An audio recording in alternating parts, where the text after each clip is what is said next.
முன்னாள் தலைவர் அவர்களை அவை சார்பில் மிகுந்த அன்போடு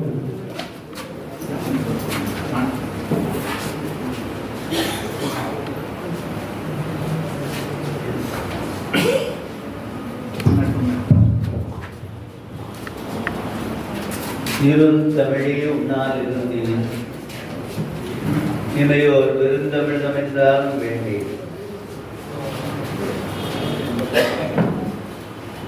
அருமையான தமிழ் இலக்கிய பலகையாக இருக்கக்கூடிய புலம் அமைப்பினுடைய தொடக்க விழாவிற்கு பின்னாலே நடைபெறுகிற முதல் நிகழ்வாக இந்த நிகழ்வு அமைந்திருக்கிறது. இந்த அருமையான நிகழ்வுக்கு அடித்தளமாக அடிநாதமாக இருக்கக்கூடிய இந்த புலம் அமைப்பினுடைய தலைவர், என்னுடைய எழுதக நண்பர், பாராட்டுதலுக்கும் போற்றுதலுக்கும் உரிய புலவர் ரவீந்திரன் அவர்களே, இன்றைக்கு ஏற்புரை வழங்குவதற்காகவும் அவருடைய இலக்கிய படைப்புகளை திறனாய்வு செய்கிறவர்களுடைய கருத்துக்களை உள்வாங்கிக் கொள்வதற்காகவும் காதுகளை திறந்து வைத்து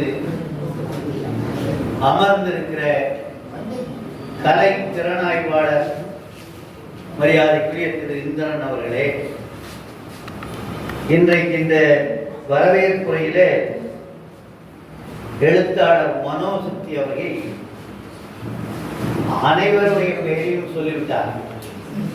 ஆகவே அவர் நல்ல ஒரு மனோசக்தி உடையவர் தான். நினைவாற்றல் உடைய அந்த மனோசக்தி உங்களுடைய அனைவருடைய பெயர்களை குறிப்பிட்டு விட்ட காரணத்தினாலே கூறுவது கூறல் குற்றம் என்ற அடிப்படையில் நேரத்தினுடைய அருமை கருதி அவர் சொன்ன அத்துணை பேரையும் அதற்கு பின்னாலே வந்திருக்கிற அனைவரையும் வருக வருக என்று வரவேற்று வாழ்த்தி நேராக நான் உரைக்கு செல்கிறேன். கவிஞராக, ஓவியராக, கலை திறனாய்வாளராக, குறும்பட புத்தகராக இங்கே அமர்ந்திருக்கக்கூடிய மரியாதைக்குரிய திரு இந்திரன் அவர்களை பற்றி மிக அருமையாக அழகாக பேசுவதற்கு மேடையிலே பலர் இருக்கிறார்கள். அப்படி பேச இருக்கிறவர்களுடைய பேச்சை நான் அறிவேன். என்னோடு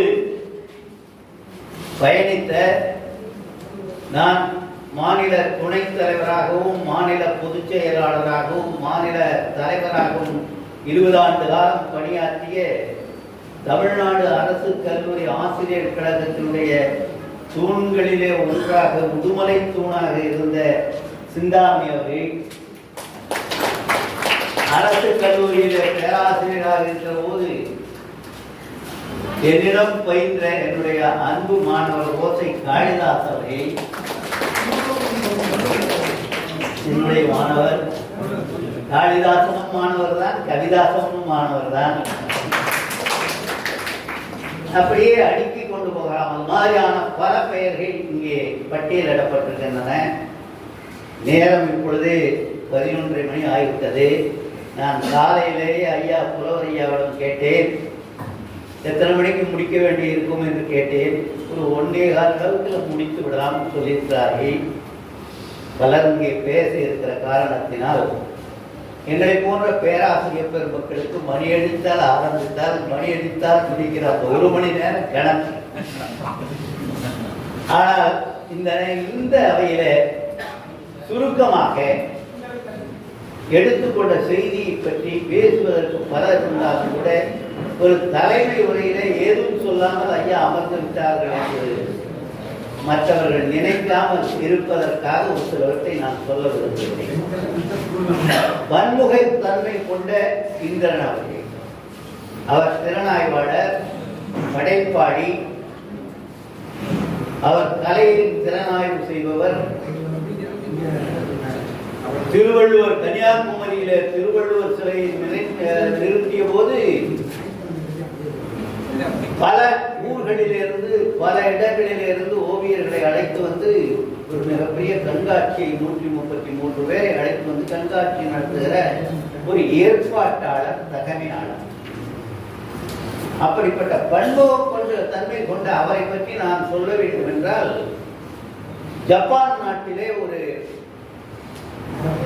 டெக்னிக் என்று சொல்வார்கள், ஒரு பொறியியல் வல்லமை திறன், ஒரு பொறியியல் திறமை, அறிவியல் திறன் கொண்ட ஒரு செயல்பாடு இருக்கிறது, தொழில்நுட்பம். ஜப்பான் நாட்டினுடைய தொழில்நுட்பத்தின் அடிப்படையில் அதை போன்சாய் டெக்னிக் என்று சொல்வார்கள், போன்சாய் தொழில்நுட்பம் என்று சொல்வார்கள். அந்த போன்சாய் டெக்னிக்ல, போன்சாய் தொழில்நுட்பத்தில ஒரு பெரிய ஆலமரத்தை பெரிய மரமாக விழுதுகளோடும் வேர்களோடும் கிளைகளோடும் காய்களோடும் அத்துணை வகையான தன்மைகளையும் கொண்டிருக்கிற ஆலமரம் எப்படி மற்றவர்களுக்கு நிழல் தருகிற அந்த ஆலமரத்திலே பல்வேறு பாகங்கள் இருக்கின்றனவோ, அந்த பெரிய ஆலமரத்துடைய அத்துணை பாகங்களையும் கொண்டிருக்கிற ஒரு ஆலமரத்தை சின்ன தொட்டியில வளர்க்கிற கலைதான் போன்சாய் டெக்னிக். அது மாதிரி ஒரு சின்ன ஒரு தனி உருவத்துக்குள்ள அத்துணை கலைகளையும் அவர்கள் அடக்கி இங்கே இந்த தமிழ் கூறும் நல்லுலகத்துக்கு தந்திருக்கிறார்கள் என்றால் அவர்களை அரங்க நிறைந்த கைதட்டலோடு அவரை நாம் பாராட்டுவோம், மனதார பாராட்டுவோம். பல வானம்பாடி கவிஞர்களைப் போல இந்திரன் அவர்கள் ஒரு ஞானம்பாடி கவிஞராக இந்த உலகத்துக்கு வந்தவர்.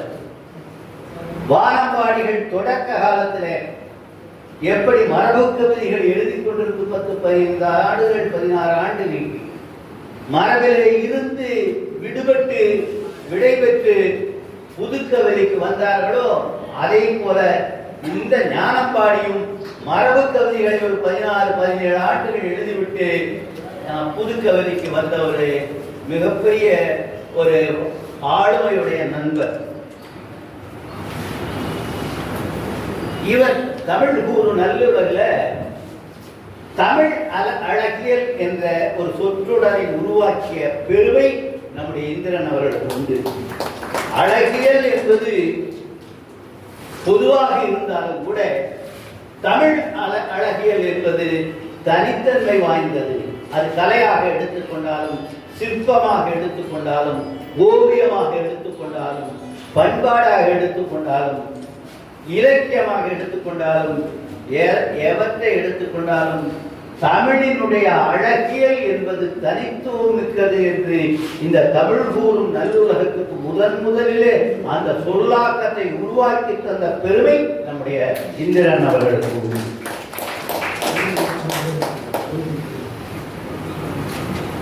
அவர்கள் புதுச்சேரியில பிறந்து வளர்ந்து அங்கே இருந்தபோது கடலுக்கு அருகாமையிலேயே இருந்தவர். காலையிலே எழுந்து கடலுக்கு போய் இயற்கையினுடைய அத்துணை அழகையும் கண்ணார கண்டு ரசித்தவர்கள். ஆகவேதான் அவர் ஒரு நூலுக்கு பெயர் வைத்திருக்கிறார், மிக அருகாமையில் கடல் என்று. அவருக்கு மிக அருகாமையிலே கடல் இருக்கிறது.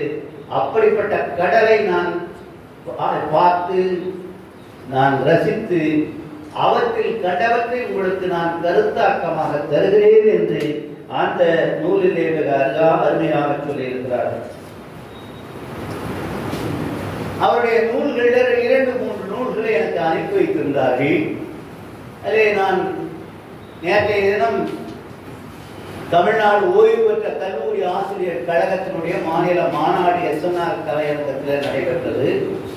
நான் பிறந்து வளர்ந்து 27 ஆண்டுகள் பணியாற்றிய அரசு கல்லூரி ஆசிரியர்கள் 80 வயதை தாண்டியவர்கள் கூட வந்திருந்த அந்த கூட்டம், நான் இயக்கத்திலே 20 ஆண்டுகள் பொறுப்பிலே இருந்த காரணத்தினாலே தலைவா தலைவா என்று அத்துணை பேரும் தோளை கட்டி அன்போடு இருந்த காரணத்தினாலே இரவு 8 மணிக்கு தான் நான் வீட்டுக்கு வந்தேன். வீட்டுக்கு வந்த பிற்பாடு உணவருந்தி விட்டு 9 மணிக்கு மேலே நான் மேலோட்டமாக ஒரு சில செய்திகளை நான் பார்த்தேன். அந்த 3 நூலை நான் புரட்டி பார்க்கிற போது ஒரு செய்தியை அவர்கள் பதிவு செய்திருக்கிறார்கள். ஒரு குறிப்பிட்ட நபரிடம் ஒரு குறிப்பிட்ட நூலுக்காக அவர்கள் முன்னுரை எழுதி வாங்க போன போது இவர்கள் எழுதிய கருத்துக்கு முன்னுரை வழங்குவதற்கு பதிலாக நீ எழுதியதே தவறு, இப்படி இருக்கக்கூடாது, அப்படி இருக்க வேண்டும் என்று ஒரு மதம் சார்ந்த ஒரு கருத்தை அவர்கள் சொன்னதாக இந்த நேரத்தில் நான் அதை குறிப்பிட விரும்பவில்லை.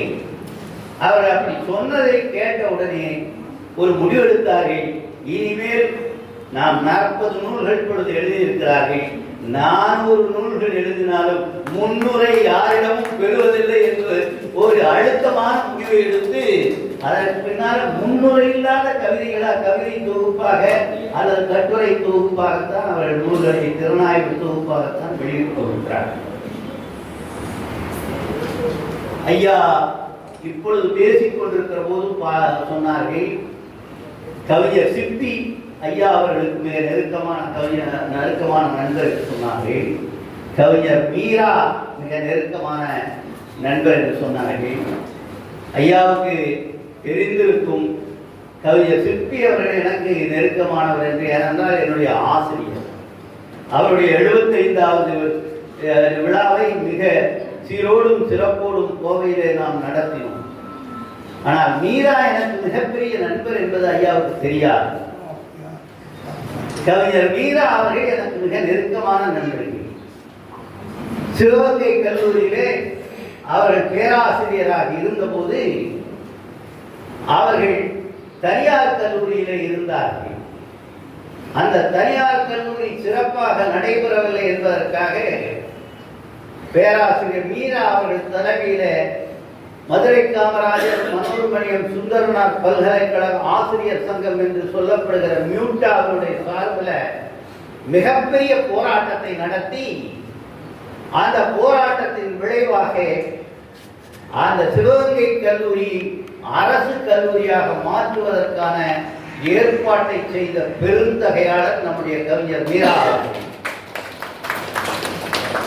அப்படிப்பட்ட அந்த தனியார் கல்லூரியை, அரசு உதவி பெறுகிற தனியார் கல்லூரியை அரசு கல்லூரியாக மாற்றி அமைத்த அந்த விழாவிற்கு பேராசிரியர் மரியாதைக்குரிய நம்முடைய அன்றைய மாண்புமிகு கல்வி அமைச்சர் அரங்கநாயகம் அவர்கள் வந்திருந்தார்கள். அன்றைக்கு தமிழ்நாடு அரசு கல்லூரி ஆசிரியர் கழகத்தினுடைய பொதுச் செயலாளராக இருந்த நானும் போயிருந்தேன். அந்த நிர்வாகம் வந்திருந்தார்கள். கவிஞர் மீரா அவர்களும் வந்திருந்தார்கள். ஏனென்றால் மியூட்டா அவருடைய பொறுப்பாளராக இருந்தவர் அவர்கள். மியூட்டா அவருடைய அன்றைய தலைவரும் வந்திருந்தார்கள். அந்த கல்லூரியை அரசு கல்லூரியாக மாற்றுகிற போது நிர்வாகத்திடமிருந்து அரசு கல்லூரியாக மாற்றுகிற அந்த நிகழ்வுக்கு ஒரு சாட்சியமாக அந்த நிர்வாகம் கல்வி அமைச்சர் அவர்களிடம் நிர்வாகத்தை ஒப்படைக்கிற நிகழ்வு நடந்தது. அதே வேளையில அந்த கல்லூரியில் இருக்கிற ஆசிரியர்கள் அத்துணை பேரையும் மதுரை காமராஜர் மனோன்மணியம் சுந்தரனார் பல்கலைக்கழக ஆசிரியர் சங்கம் மியூட்டா என்று இருந்த அந்த அமைப்பில் இருக்கிற ஆசிரியர்கள் அத்துணை பேரும் தமிழ்நாடு அரசு கல்லூரி ஆசிரியர் கழகத்துக்கு மாறுவதற்கான நிகழ்வும் அந்த மேடையிலே நடைபெற்றது. கவிஞர் மீரா அவர்களும் அவர்களுடைய தலைவரும் எனக்கு அளிக்க நான் தனியார் கல்லூரியை அரசு கல்லூரி சங்கமாக பெற்றுக்கொண்ட நினைவு இன்னும் என்னுடைய மனதிலே நிழலாடிக் கொண்டிருக்கின்றன. கவிஞர் மீரா அவர்கள் எனக்கு மிக நெருக்கமான நண்பர். ஆக உன் நண்பனை சொல், நான் உன்னை சொல்லுகிறேன் என்ற மாதிரி என்னுடைய ஆசிரியர் சிற்பி அவர்கள் இவருடைய நண்பர், என்னுடைய கெழுதகை நண்பர் மீரா அவர்கள் இவருடைய நண்பர். ஆக அவர்களை பார்க்கிற போது இவர்கள் எப்படிப்பட்ட உயர்ந்தவர்கள் என்பதை நான் பார்க்காமலே பழகாமலே புரிந்து கொண்டேன் என்ற செய்தியை இங்கே சொல்லி இந்த ஆப்பிரிக்க கவிதையை பற்றியெல்லாம் சொன்னார்கள். அந்த ஆப்பிரிக்க கவிதைகளை 13 ஆப்பிரிக்க ஆசிரியர்களுடைய கவிதை இலக்கியங்களை அவர்கள் நமக்கு தமிழுக்கு தந்திருக்கிறார்கள். அது பெரிய செய்தி, மிகப்பெரிய செய்தி. அதுல நான் பார்த்த பார்வை என்னன்னா, அந்த ஆப்பிரிக்க இலக்கியங்களை மொழிபெயர்ப்பதற்கு முன்னால அந்த ஆப்பிரிக்க இலக்கியங்கள் எங்கே கிடைக்கும் என்று இவர்கள் தேடிய தேடல் இருக்கிறது அல்லவா.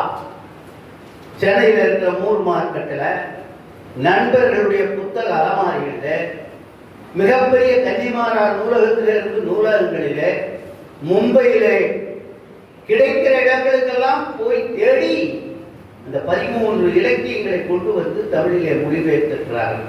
எனக்கு அப்பொழுதுதான் நினைவுக்கு வந்தது ஊவே சாமிநாத ஐயர் அவர்களை பற்றி.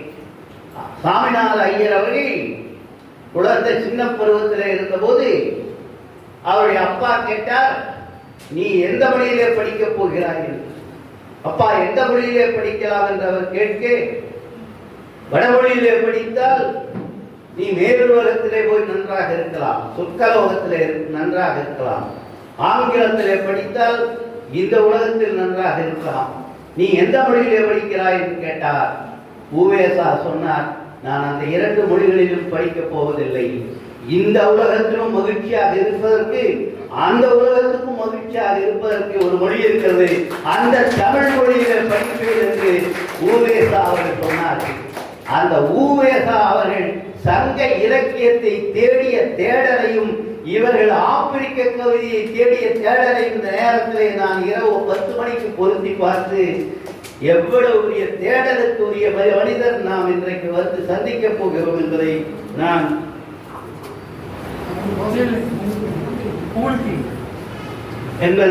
இந்த நேரத்திலே நான் பதிவு செய்ய விரும்புகிறேன்.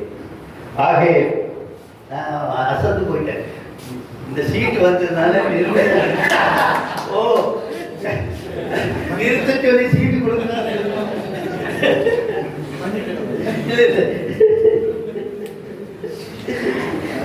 அப்ப கடைசியாக எதுக்கு சீட்டு வந்தாருன்னா அதுக்கு வந்ததாக எடுத்துக்கொண்டு இந்த பிரபஞ்சத்தினுடைய சமையல் புத்தகத்தை வெளியிட்டோம். ஒரு சிம்பாலிக் ரெப்ரசன்டேஷன் சொல்லுவார். 40 நூல்களையும் இங்கே வெளியிட்ட மாதிரி அவர்களுக்கு இறுதியாக கடைசியாக இப்பொழுது நிறைவாக, இது இறுதி என்று சொல்ல முடியாது, 41 நூல் 41வது நூல் நாளைக்கே வந்தால் ஆச்சரியப்படுவதற்கில்லை. இன்றைய வரை எழுதியிருக்கிற நூல்கள் அத்துணையும் இங்கே வெளியிட்ட மாதிரி இந்த நூலை வெளியிட்டோம். அந்த பிரபஞ்சத்தினுடைய சமையல் குறிப்பை நான் இரவில் படித்துக் கொண்டிருந்தேன். அப்படி படிக்கிற போது அந்த பின்னட்டையில முதல் பகுதி, முதல் பத்தியை நான் படித்த போதே அசந்து போனேன். இந்நூலில் உள்ள கவிதைகளை எனது முன் அனுமதியின்றி யார் வேண்டுமானாலும் எடுத்து அச்சிட்டுக் கொள்ளலாம். இவை தேசிய உடைமையாக்கும் வரை நீங்கள் காத்திருக்க வேண்டியதில்லை, அவசியமில்லை. இப்போதே இவற்றை எடுத்து நீங்கள் பயன்படுத்தலாம். வாய்மொழியாகவே ராமாயணமும் மகாபாரதமும் திருக்குறளும் ஆத்திச்சூடியும் எல்லோருக்கும் பொதுச்சத்தாக இருந்து வரும் ஒரு நாட்டில் வாழ்கிறவன் என்ற வகையில் அறிவு பகிர்தலை பணத்தோடு தொடர்புபடுத்தும் சட்டங்கள் எதுவும் இந்த நூலை கட்டுப்படுத்தாது என்று நீங்கள் யார் வேண்டுமானாலும் எடுத்து படிக்கலாம் என்று அவர்கள் எழுதி வைத்திருக்கிறார்கள். ஆக 2011 மொழிபெயர்ப்புக்காக சாகித்ய அகாடமி விருது பெற்றவர்கள், நல்ல ஒரு அருமையான எழுத்தாளர். நான் இரவில் 10 மணியிலிருந்து ஒரு 11:30 வரை ஒரு 1.5 மணி நேரம் படித்த அந்த அளவிலேயே எனக்கு இவ்வளவு புரிவுகள் வந்திருக்கிறது என்றால், அவருடைய 40 நூல்களையும் படித்தால் நானே பெரிய ஞானி ஆகிவிடுவேன் என்ற அடிப்படையில் வாய்ப்பு கிடைக்கிற போதெல்லாம் அவருடைய புத்தகங்களை படிப்பேன். என்னுடைய மரியாதைக்குரிய கவிஞர் சிற்பி அவர்களுக்கு 75வது விழா எடுத்தது போல இப்பொழுது 75 நிறைவு செய்ய இருக்கிற அவர்களுக்கு இது ஒரு விழாவாகவே நான் நினைத்தேன். அவர்கள் பல்லாண்டு பல்லாயிரத்தாண்டு இந்த விண்ணுள்ளளவு இந்த மண்ணுள்ளளவு நான் போற்றுகிற தமிழுள்ளளவு வாழ வேண்டும் என்று நெஞ்சார மனதார வாழ்த்தி இது மாதிரியான அமைப்பை ஏற்படுத்தி நடத்தி கொண்டிருக்கிற என்னுடைய கெடுதகை நண்பர் நம்முடைய புலவர் ரவீந்திரன் அவர்களும் அவருடைய அமைப்பு குழு சார்பாக இருக்கிறவர்களும் தொடர்ந்து பல நிகழ்ச்சிகளை நடத்த வேண்டும். அதற்கு நாங்கள் எப்பொழுதும் போல் உறுதுணையாக இருக்க வேண்டும் என்று சொல்லி பல்லாண்டு நீங்களும் வாழ்க என்று வாழ்த்தி 22ஆம் தேதி அன்றைக்கு நடைபெற இருக்கிற உலக தமிழ் காப்பு கூட்டு இயக்கத்தினருக்கு மாநாட்டுக்கு ஈரோட்டுக்கு நீங்கள் ஓடோடி வாருங்கள் என்று அன்போடு அழைத்து வாய்ப்புக்கு நன்றி கூறி தலைவரை நிறைவு செய்கிறேன். நன்றி.